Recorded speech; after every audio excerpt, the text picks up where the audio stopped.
ஓம் கஜத்வஜாய வித்மகே சுகாஸ்தாக தீமகி தன்னோ புத பிரஜோதயாத். ஸோ சிவஸ்ரீ ஜோதிடம் வியூவர்ஸ் எல்லாருக்கும் வணக்கம். ஸோ நம்ம தொடர்ச்சியாக பார்த்தீங்கன்னா மாத பலன்கள் போட்டுக்கிட்டு இருந்தோம். நடுவில் லைவ் செஷன் கண்டக்ட் பண்ணுறோம். லைவில் உங்களுக்கு ஜோதிடம் சம்மந்தமான கேள்வியில் கேட்குறாங்க. நிறைய பேர் அவங்களோட ஜாதகத்தை கொடுத்து ஒரு கேள்வி கேட்பாங்க, அதுக்கு நம்ம பதில் சொல்லிட்டு இருந்தோம். சரி, இப்போ நம்ம இந்த மாதத்தில் என்ன பார்க்க போகிறோம் அப்படின்னா ஜூலை மாத பலன்கள். ஜூலை மாதம் ஒவ்வொரு ராசிக்கும் 12 ராசிக்கும் எந்த மாதிரியான பலன்கள் இருக்க போகுது அப்படின்னு இந்த வீடியோவில் பார்ப்போம். இது ஒரு பொது பலன் தான். பொது பலன்னா ஒரு 20% இது எடுத்துக்கலாம். 100% எது உங்களுக்கு 100% எது உங்களுக்கு ஒர்க் ஆகும் அப்படின்னா உங்கள் சுய ஜாதக பலன் தான். உங்கள் சுய ஜாதகத்தில் நடக்கிற தசா புத்திகளை பொறுத்து தான் மோஸ்ட்லி 100% நடக்கும். இது ஒரு 20% எடுத்துக்கலாம் நம்ம. சரி, ஃபர்ஸ்ட் நம்ம இந்த ஜூலை மாதத்தில் பொதுவாக என்னென்ன நடக்கும் அப்படின்னு ஃபர்ஸ்ட் பார்ப்போம். இந்த மாதத்தில் நம்ம வங்கக்கடல் இருக்குல்ல, வங்கக்கடல் பகுதியில் பே ஆஃப் பெங்கால் அதில் ஒரு சின்ன நில அதிர்வு வரதுக்கு வாய்ப்பு இருக்கு.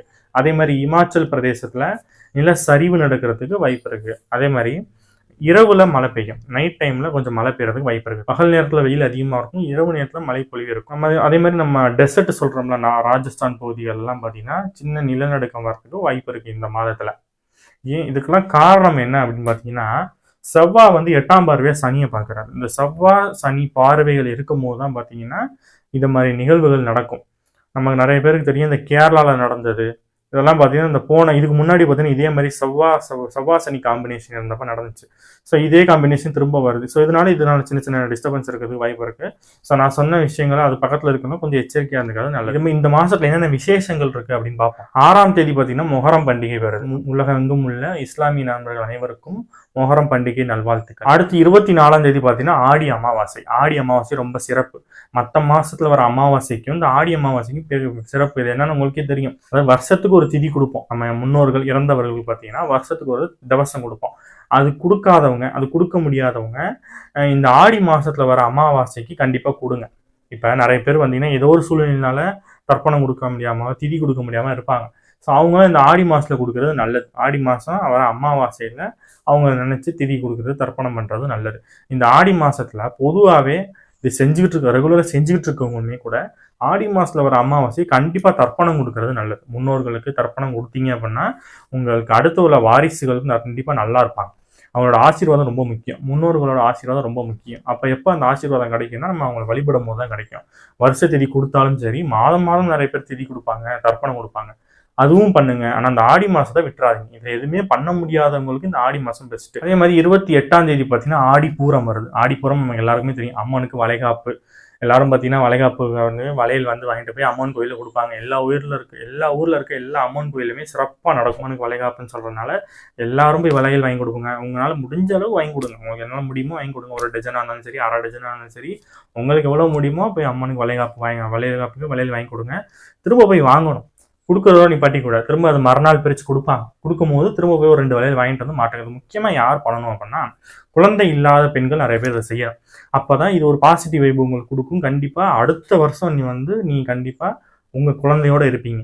சீக்கிரமாக உங்களுக்கு வளைகாப்பு நடக்கும். அம்மனோட வளைகாப்பில் கலந்து கொண்டீங்கன்னா உங்களுக்கு சீக்கிரமாக வளைகாப்பு நடக்குங்கிறது ஒரு ஐதீகம். ஸோ அதனால் குழந்தை இல்லாத பெண்கள், குழந்தை இருக்கிறவங்களும் சரி போய் அட்டன் பண்ணுங்க, இதை செய்யுங்க. இது முக்கியமாக குழந்தை இல்லாத பெண்கள் செஞ்சால் அதே மாதிரி 28ஆம் தேதி பார்த்தீங்கன்னா நாகர் சதுர்த்தி வருது. 29ஆம் தேதி பார்த்தீங்கன்னா நாகப்பஞ்சமி, கருட பஞ்சமின்னு சொல்லுவோம். இது ரொம்ப விசேஷம். வருஷத்துக்கு ஒரு முறை வரும். அது இந்த நாகதோஷம் இருக்கு பார்த்தீங்களா, யார் ஜாதகத்தில் நாகதோஷம் இருக்கோ, ராகுகேது தோஷம் இருக்கோ, அவங்கலாம் இந்த நாகர் சதுர்த்தி அன்னைக்கு ராகுகேது ஸ்தலத்துக்கு போயிட்டு வழிபாடு பண்றது நல்லது. நாகர் சதுர்த்தி என்னைக்குன்னா 28ஆம் தேதி.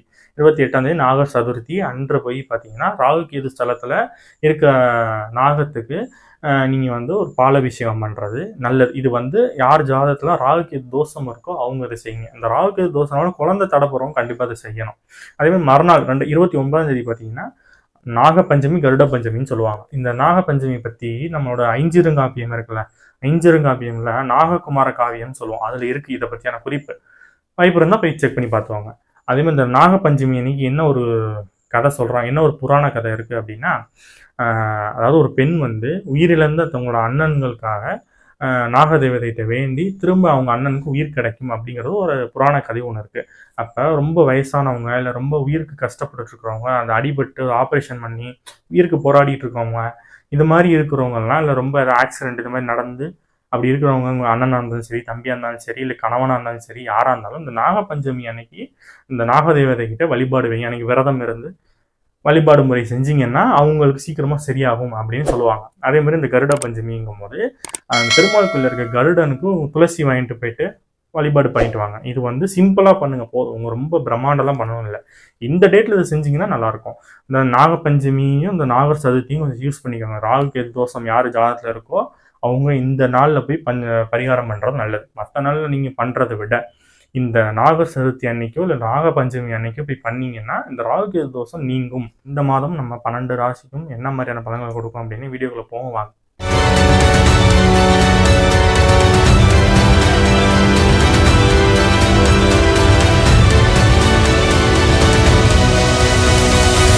இப்போ நம்ம தனுசு ராசியை பார்ப்போம். தனுசு ராசிக்காரன் நிறைய பேர் ஃபோன் பண்ணி நமக்கு நிறைய விஷ் பண்ணாங்க. ஏன்னா நிறைய பேருக்கு தனுசு ராசிக்காரங்களுக்கு போன வருஷம் நிறைய பிரச்சனை இருந்துச்சு. எல்லா வீடியோலையும் சொல்லியிருப்பேன். போன குரு பேச்சு சரியில்லை, வேலையில பிரச்சனை, கடன் பிரச்சனை, நோய் பிரச்சனை நிறைய இருந்துச்சு. எல்லாம் படிப்படியாக அந்த குரு பேச்சு மாறும்னு சொல்லியிருந்தேன். மே மாசத்துலேருந்து படிப்படியாக முன்னேற்றங்கள் தனுசு ராசிக்காரங்களுக்கு வந்துட்டு இருக்கு அப்படின்னு சொல்லிட்டு இருந்தேன். நிறைய பேர் ஃபோன் பண்ணி நீ சொன்ன மாதிரி எனக்கு ஒரு முன்னேற்றம் வந்திருக்குன்னு சொன்னாங்க. நிறைய பேருக்கு நடக்காம இருக்கு அப்படின்னா உங்க ஜாதகத்துல ஏதாவது நெகட்டிவாக இருக்கும், தசா புத்தி கொஞ்சம் நெகட்டிவாக இருந்துச்சுன்னா இது கொஞ்சம் லேட்டாகும் கிடைக்கிறதுக்கு. ஆனால் கண்டிப்பாக அந்த குரு வந்து இங்கே போகிறதுக்குள்ள உங்கள் வாழ்க்கையில் ஒரு முன்னேற்றம், நல்ல முன்னேற்றம் ஒன்று கிடைக்கும். சரியா? சரி, இப்போ இந்த மாதம் எப்படி இருக்கும் அப்படின்னு பார்ப்போம். இந்த மாதம் வந்து ஜூலை மாதம் உங்கள் ராசிநாதன் 7ஆம் இடத்துலேருந்து ராசியை பார்க்குறாரு.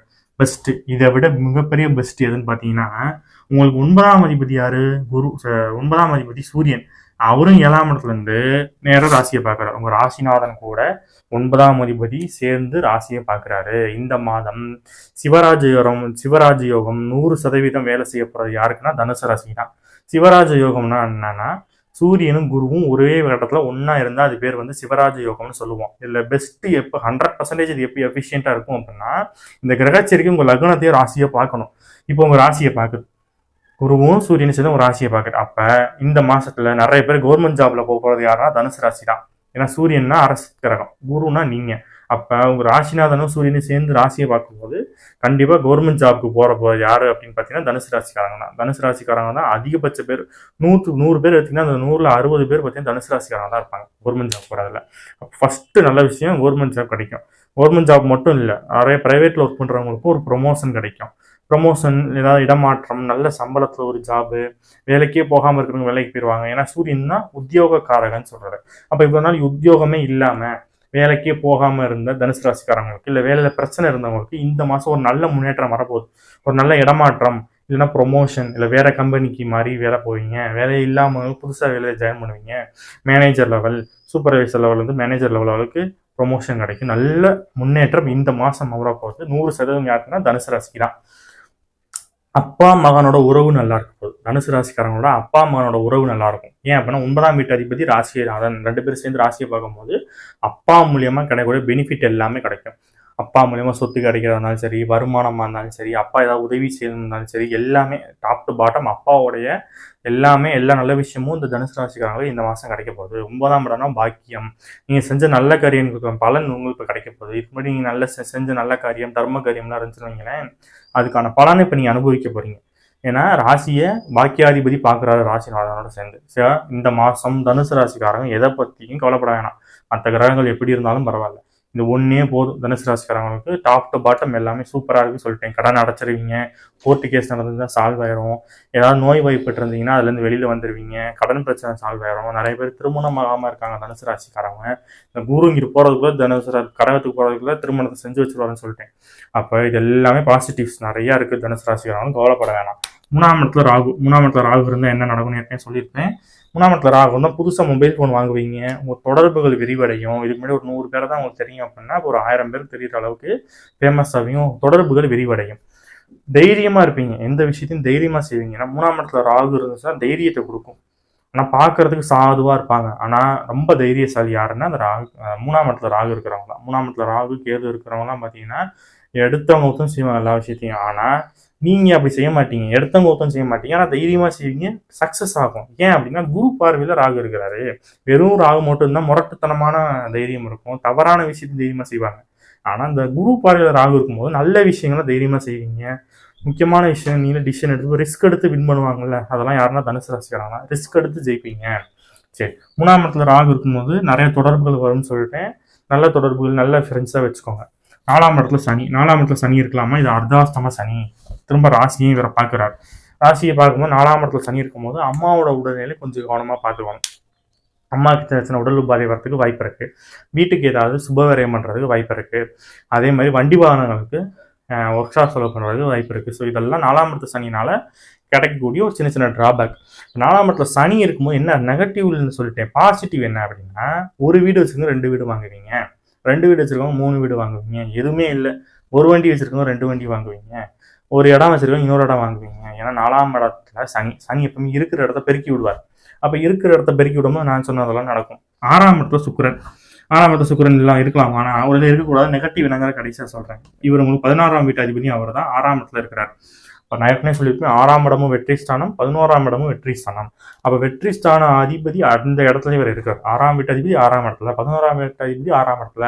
அப்போ போட்டித் தேர்வில் வெற்றி பெறுவீங்க. நீட் எக்ஸாம் எழுதுனா வெற்றி, JEE, NEET, TNPSC, civil service, இது மாதிரி எந்த ஒரு போட்டித் தேர்வு எழுதினாலும் நீங்கள் தான் ஜெயிப்பீங்க. ஸ்போர்ட்ஸில் இருக்கவங்க நம்பர் 1 வருவாங்க.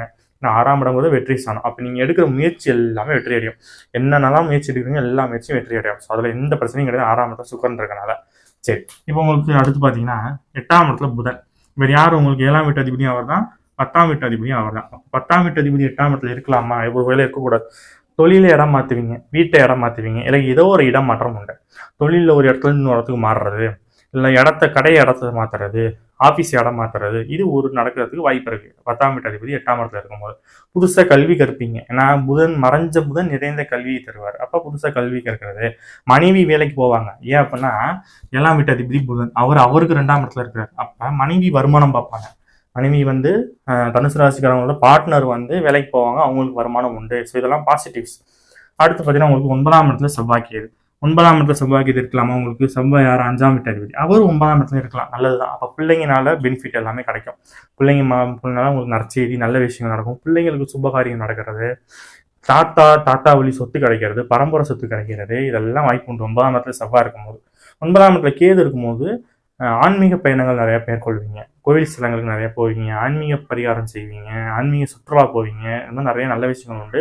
தூரதேச பயணம் போவீங்க. 3ஆம் இடத்துல ராகு, 9ஆம் இடத்துல கேது இருக்கும்போது ஃபாரின் போகிறது, தூரதேச பயணம், இதெல்லாம் நல்லா இருக்கும். ஃபாரின் போகிற முயற்சி செய்றீங்கன்னா முயற்சி செய்யலாம், கிடைக்கும் இப்பெல்லாம். சரி, இப்போ நெகட்டிவ் என்ன அப்படின்னா, உங்கள் ராசிநாதன் சூரியனோட சேர்ந்து 7ஆம் இடத்துல இருக்கிறாரா? அப்போ கணவனாக இருந்தால் மனைவி டாமினேட் அதிகமாக பண்ணுவாங்க. மனைவியாக இருந்தால் கணவனை டாமினேட் பண்ணுவாங்க. அதாவது உங்கள் பார்ட்னரோட டாமினேஷன் இந்த மாதம் கொஞ்சம் அதிகமாக இருக்கும். உங்கள் பார்ட்னரோட டாமினேஷன் அதிகமாக இருக்கும். நீங்கள் கொஞ்சம் விட்டு கொடுத்து போகிறது நல்லது. 8ஆம் இடத்துல புதன், 6ஆம் இடத்துல சுக்கிரன். அப்போ 6ஆம் இடத்துல சுக்கிரன் இருந்தால் பெண்களாக இருந்தால் அந்த கர்ப்பப்பை பகுதி, அடிவயிற்று பகுதியில் கொஞ்சம் கவனமாக இருந்துக்கணும். ஏதாவது டிஸ்டர்பன்ஸ் வரதுக்கு வாய்ப்பு இருக்குது.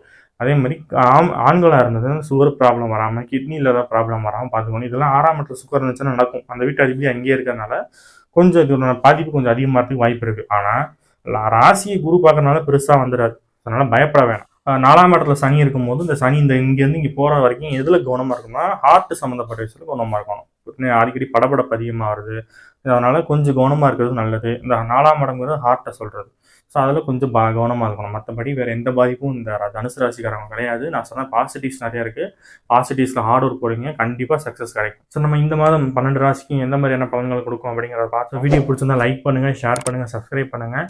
அடுத்த வீடியோவில் பார்ப்போம். அதுவரை உங்களிடமிருந்து விடைபெறுவது உங்கள் ஜோதிடர் சிவாஜி ஸ்ரீனிவாசன். நன்றி, வணக்கம்.